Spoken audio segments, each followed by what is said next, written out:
Hey, what's up, guys? It's Mal22. I'm coming to y'all with a quick review of this album, Kendrick Lamar. Damn, I'm on my lunch break, so I gotta hurry up and do this and dip. The album is fire. The album is produced by Mike Will.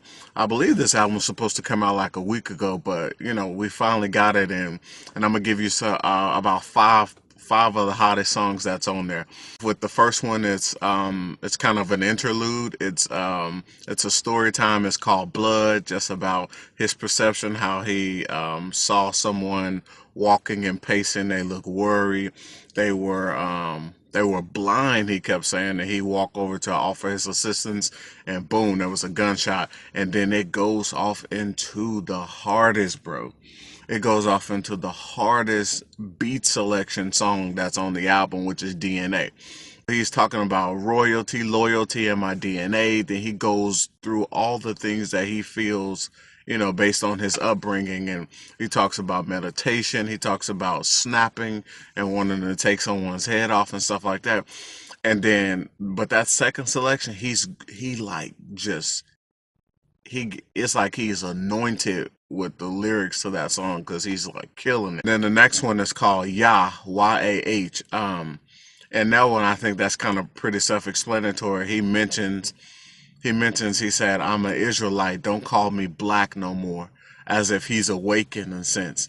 As if he's awakened in a sense. There's a song called Pride, which is it kind of kicks off at like this slow sacrificial beat. It's kind of eerie, kind of creepy. It's featuring Anna Wise, I believe. She's on the chorus. And in that song, think kind of like in the intro, he's like, "Love's gonna kill you, but pride's gonna be the death of you and me." And then in some of the song, he was just like, "See, in a perfect world, I choose faith over riches. I choose work over bitchs. I make schools out of prisons. I take all the religions and put them in one service."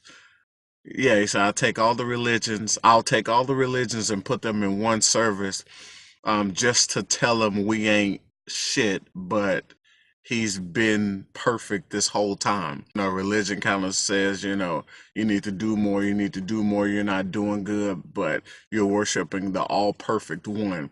It's a song on there called XXX, where it's like, America, God bless America if it's been good to you. And he has this conversation with his friend. I don't know if his friend is named Anthony or something, but he has a remembrance of the conversation with his friend who called him for some spiritual enlightenment or to lift him up because his son had just been killed.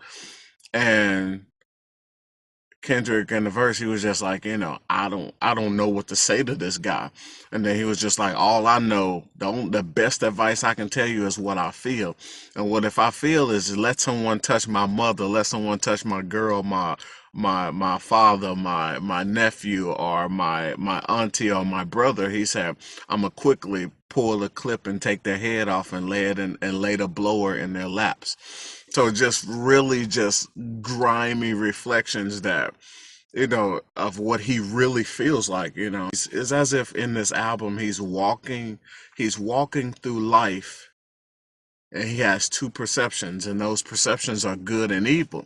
And any of them can snap at any time. He can be extra good and extra careful and charismatic, and then he can just blow off, due to a pressure. He can just blow off and just kind of explode based on what he's already, accustomed to doing. But then it gets to the best song that's on the album, bro. And that song is called Fear. But when I heard the intro, it was just kind of like his uncle was giving him great advice. And then he dropped some wisdom on them, the most foundational wisdom. Deuteronomy 28, you are God's chosen people. You are the Israelite that he's talking about. And then he rips off into the song. He rips off into the song, and it's mixed emotions. It's like, why God? Why God? Why do I have to go through this? Why do I have to bleed? I didn't ask for this, but all this while knowing that he has been perfectly designed to go through this type of oppression. And then his at the end, his uncle said, you know, the blacks, the Latinos, and the Indians are God's chosen people. You guys are the true Israelites that he's speaking about. And then he just hits him with, you know, shalom, and he said, I love you and stuff like that.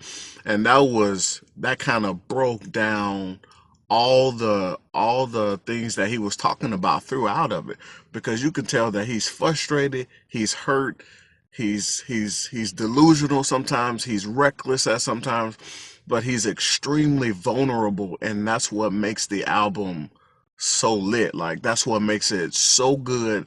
And it's going to be those albums to where, like, 10, 15, 20 years, you're going to revert back to it. You're going to keep listening to it because the information is timeless. It doesn't die. Like, you know, so that was my quick review. I hope you guys like it. Thanks for visiting my channel. Please like and subscribe. Show me some love. Let's try to get this up to like 100 likes, and let's get like 20 more subscribers and stuff like that. And I have a lot of great book reviews that I talk about, just about bettering your mind, bettering your perception and your outlook on life. So, all right, from me to you, this Mal 22. Take care. Peace.